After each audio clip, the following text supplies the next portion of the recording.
Hi, I'm Bill Doherty, and I want to welcome the viewers to another edition of Bill's Bullpen. Bill's Bullpen is a program that's intended to give people some insight and some idea of what's going on both locally and regionally. And with me today I have Miranda, Daniloff, and Mancusi, very close. Okay. Well, there's a vowel at the end. And the disclaimer is that my mother's maiden name was Zappola. There you go. and it's in Italian, the emphasis is always on the second syllable. Right. Okay. Right. Well, having said that, Miranda, you are someone that is involved with an advocacy program that is very important. Yeah. Tell us what that is. Well, thank you. First of all, thank you so much for the opportunity to be here. It's really a pleasure and a delight. So I am the new executive director of the Cape Cod Climate Change Collaborative. And what we are about is trying to convene, advocate, educate Cape Cod residents around the issues of climate change.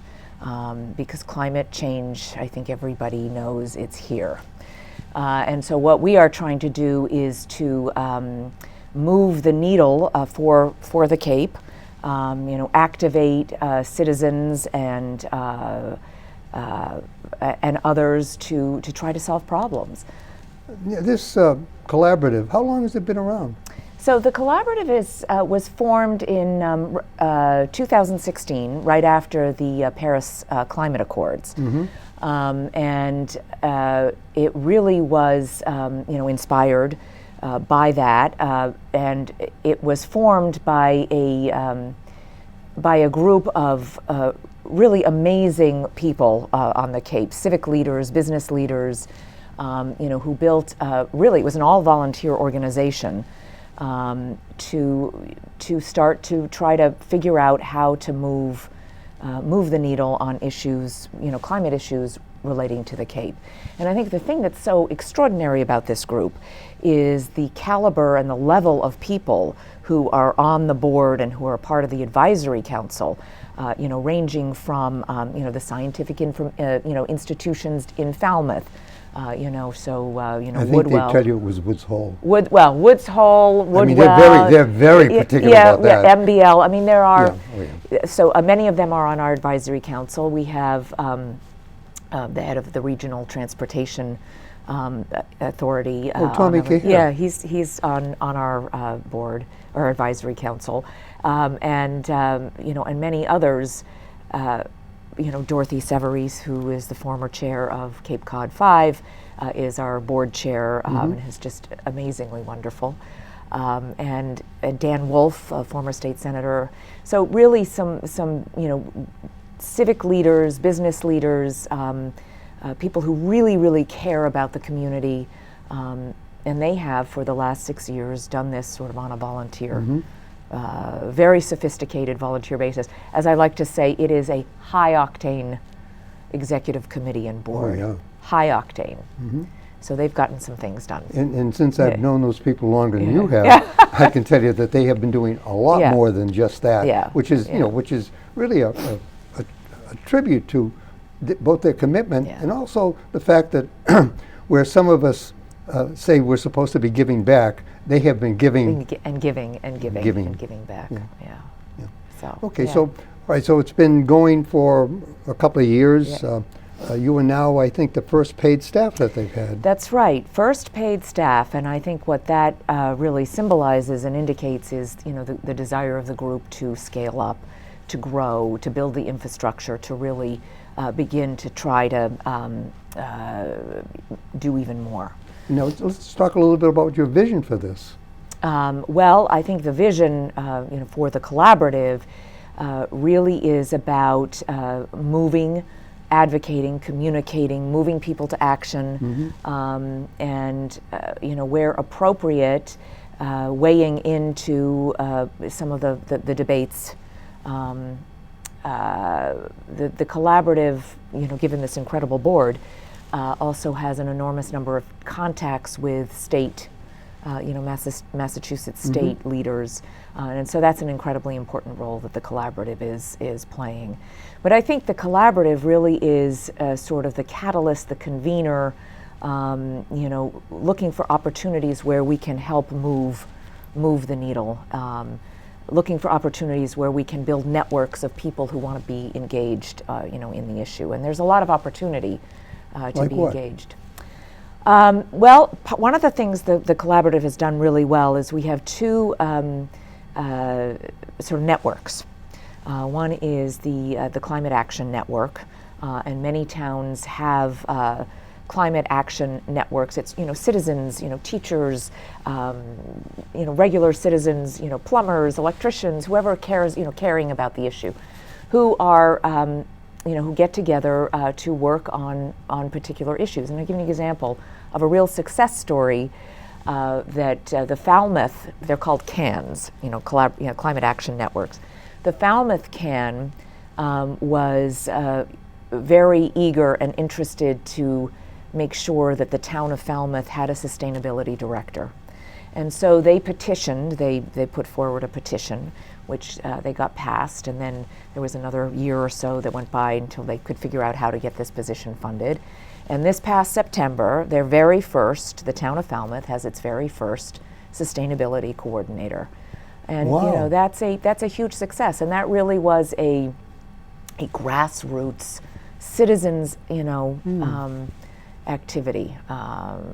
So I know how tough that is, because one of my granddaughters, when she was going to University of Georgia, actually set up their recycling program, and had wanted to find a job in sustainability, but of course, being a finance major, she ended up doing something for Experian and ran a group for them down in Costa Rica.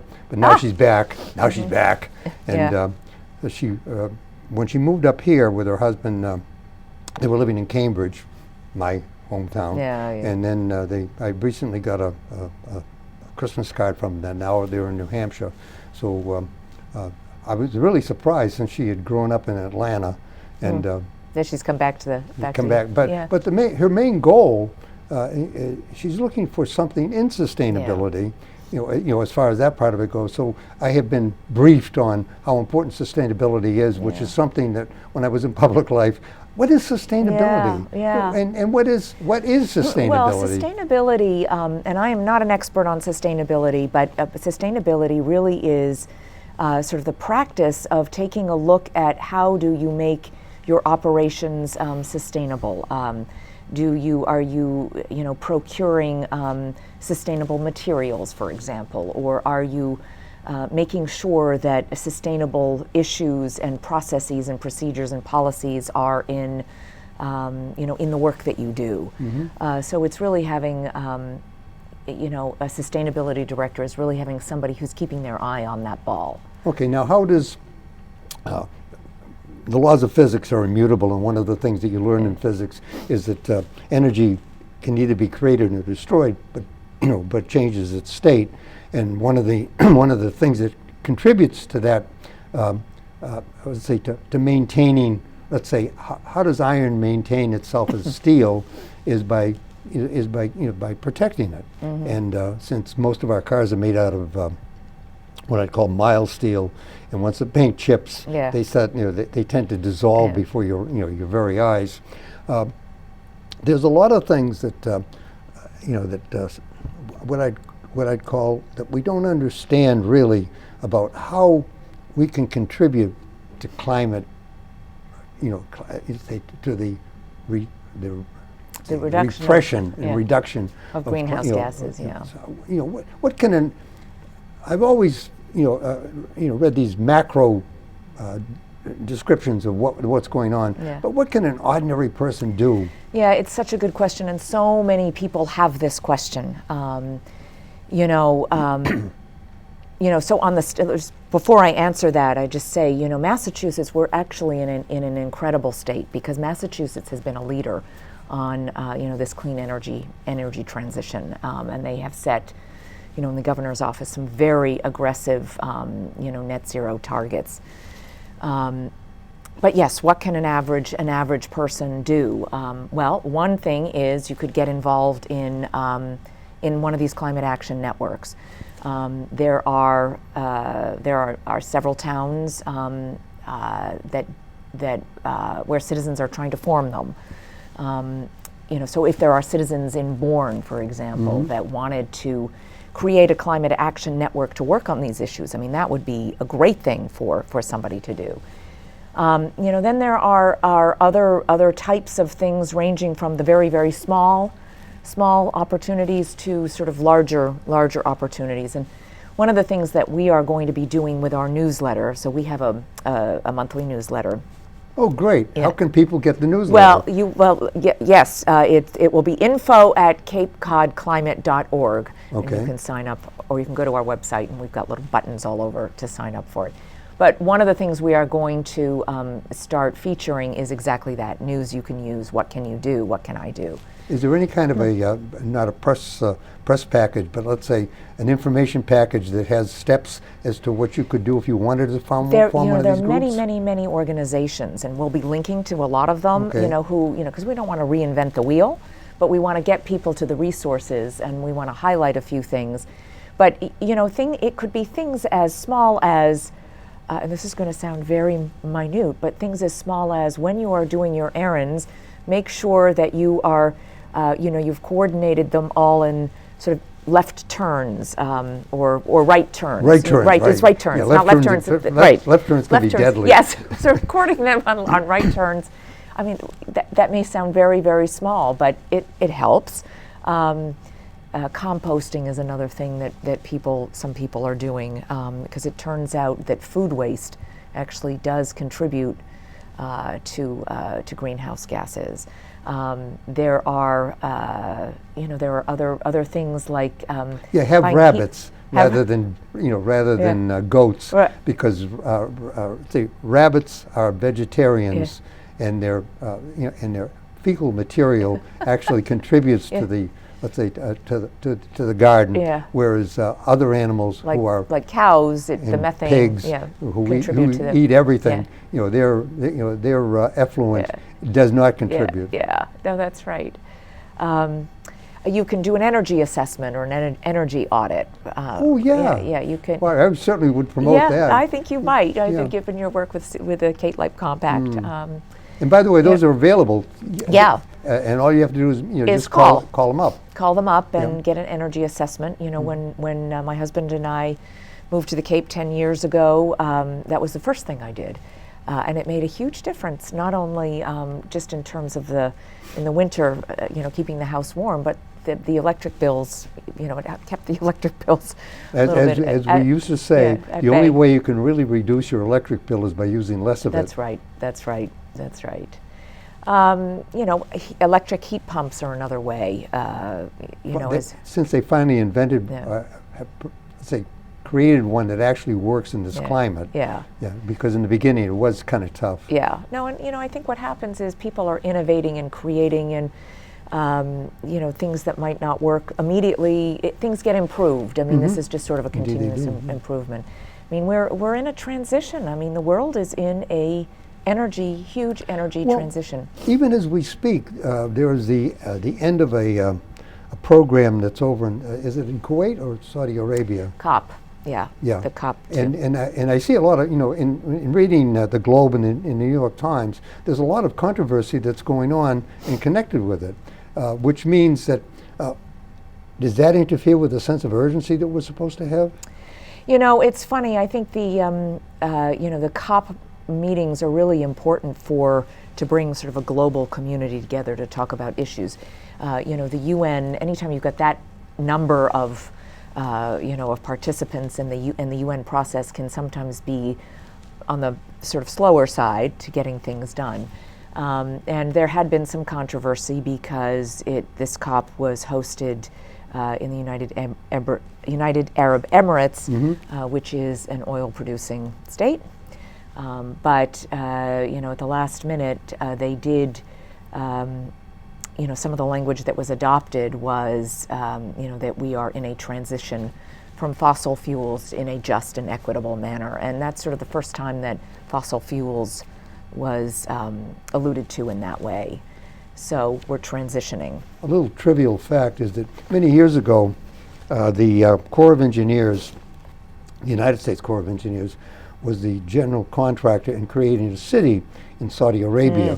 And one of the things that was done at that time was that where they were shipping oil over here, they were loading the tankers with liquid manure and shipping it back over there in order to make the land arable. Because Goodness. you can look it up. What a And fascinating it made story. a lot of sense. Yeah. And in doing that, they were creating what I'd call a transition of the culture from being dependent upon this one resource to be more diverse.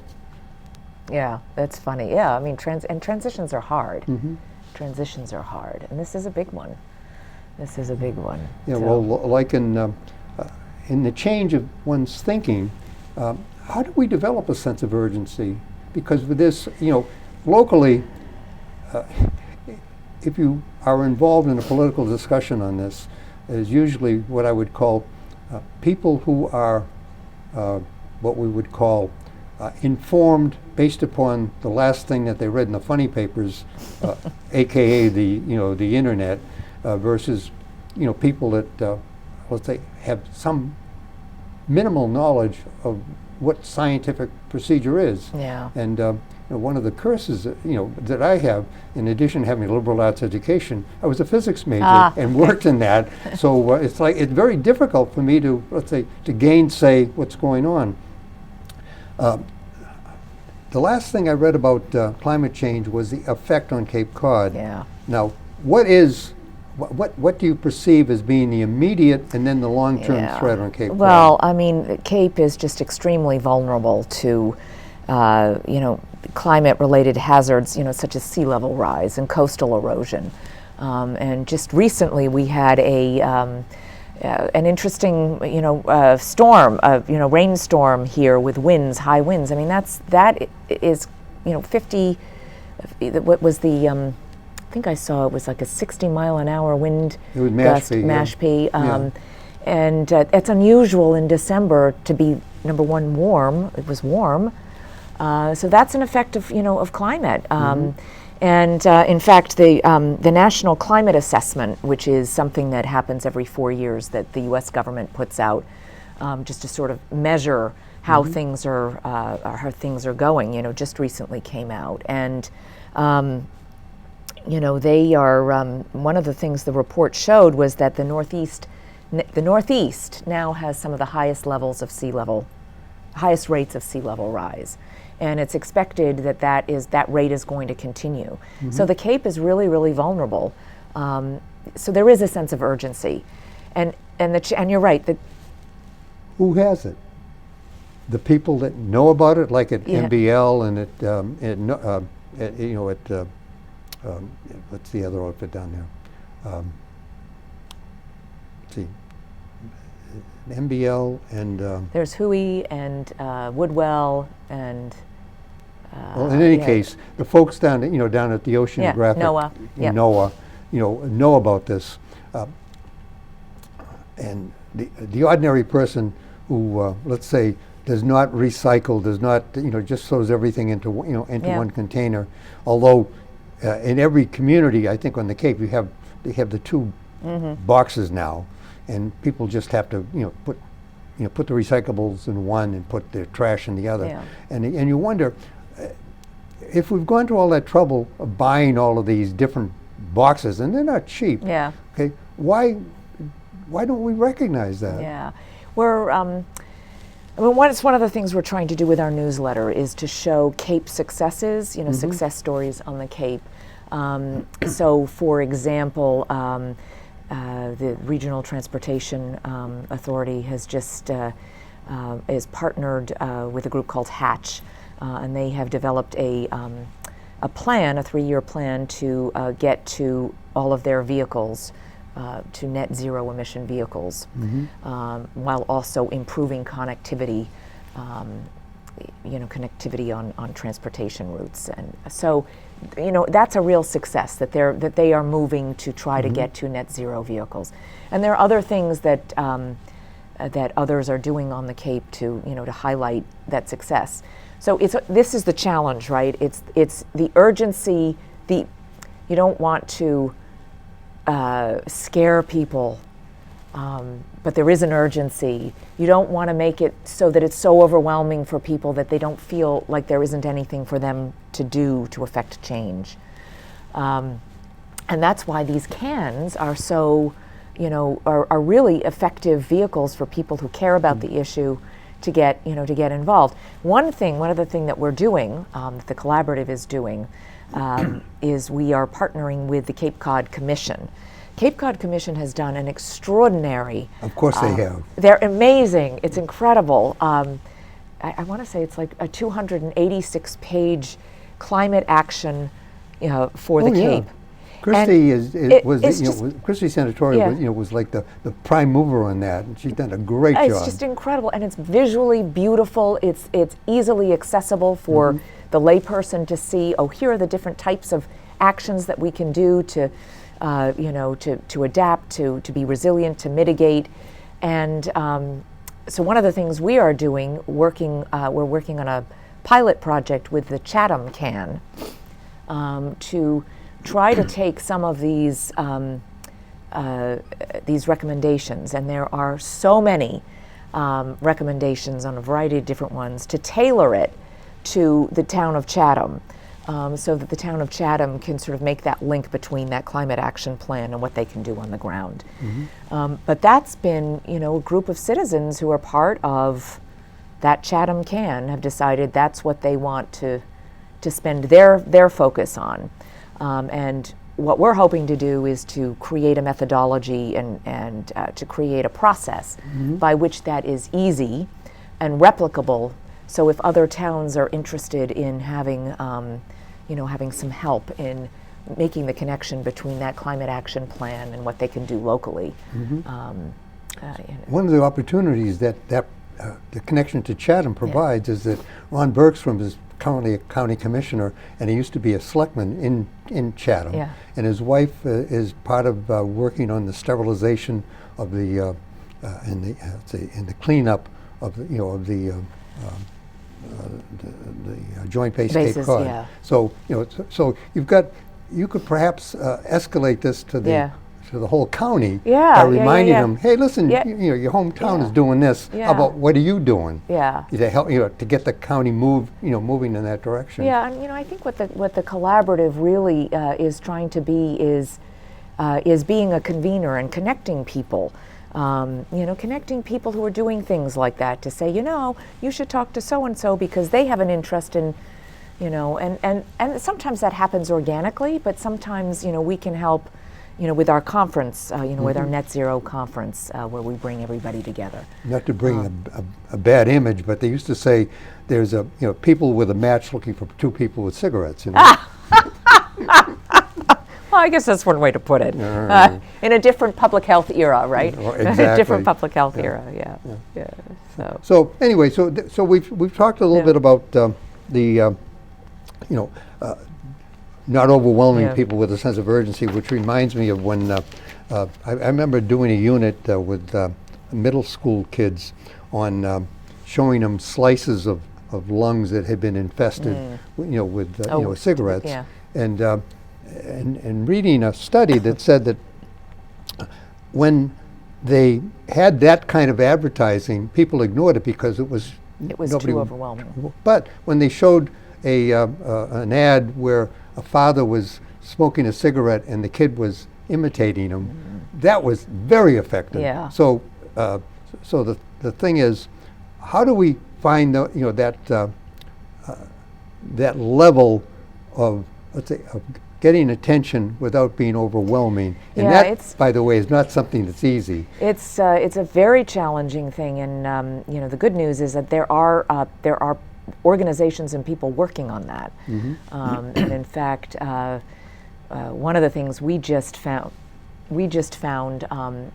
there's a group called Potential Energy Coalition that is a group of Madison Avenue advertisers that have been doing research about what language is effective to help people understand on climate. And saying something like global warming actually might not be so effective because global has sort of a nice connotation and warming feels good, right? Global warming.